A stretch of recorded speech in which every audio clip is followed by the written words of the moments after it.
পালিয়ে থাকা আওয়ামী লীগ নেতাকর্মীদের শীঘ্রই বাংলাদেশে ফেরত পাঠাবে ভারত। জুলাই গণহত্যার মামলায় মৃত্যুদণ্ডপ্রাপ্ত আসাদুজ্জামান খান কামালকে দিয়েই এই প্রক্রিয়া শুরু হবে। পর্যায়ক্রমে হাসিনা সহ অন্যান্যদের ফেরত আনা হবে।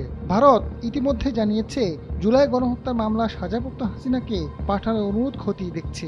শুক্রবার ফেসবুকে স্ট্যাটাসে এমনটা জানিয়েছেন প্রধান উপদেষ্টার প্রেস সচিব শফিকুল আলম। প্রধান উপদেষ্টার প্রেস সচিব শফিকুল আলম জানান, শেখ হাসিনা, আসাদুজ্জামান খান কামাল এবং জুলাই মাসের গণহত্যায় অভিযুক্ত আওয়ামী লীগের নেতৃত্বকে বিচার ব্যবস্থার সামনে আনা হবে।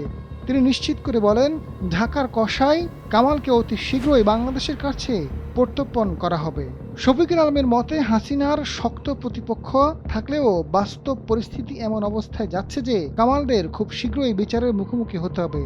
হাসিনার 16 বছরের শাসনামলে সংগঠিত অপরাধগুলো যত সামনে আসছে, ততই গণহত্যা ও গুমের মতো ঘটনায় কামালদের ভূমিকা আন্তর্জাতিক গণমাধ্যমে আরও নজর কাড়বে। কামাল ও অন্যান্য আওয়ামী লীগ নেতারা যতই অর্থ ব্যয় করুক না কেন, চিরদিন দায় এড়ানো সম্ভব হবে না। প্রেস সচিব মন্তব্য করেন, যদি জাতি হিসেবে বাংলাদেশের মানুষ জুলাইয়ের গণহত্যায় ভুক্তভোগীদের জন্য এবং হাসিনার শাসনামলে ঘটে যাওয়া সব মানবাধিকার লঙ্ঘনের বিচারের ব্যাপারে থির থাকে, তবে যারা এসবের জন্য দায়ী তাদের পক্ষে পরিণতি এড়ানো কঠিন হয়ে উঠবে।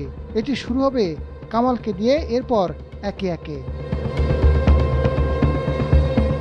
গেল বুধবার ভারতের পররাষ্ট্র মন্ত্রণালয়ের মুখপাত্র রণধীর জয়সওয়াল মৃত্যুদণ্ডপ্রাপ্ত হাসিনাকে ফেরত পাঠানোর চিঠি পাওয়ার কথা স্বীকার করেছেন।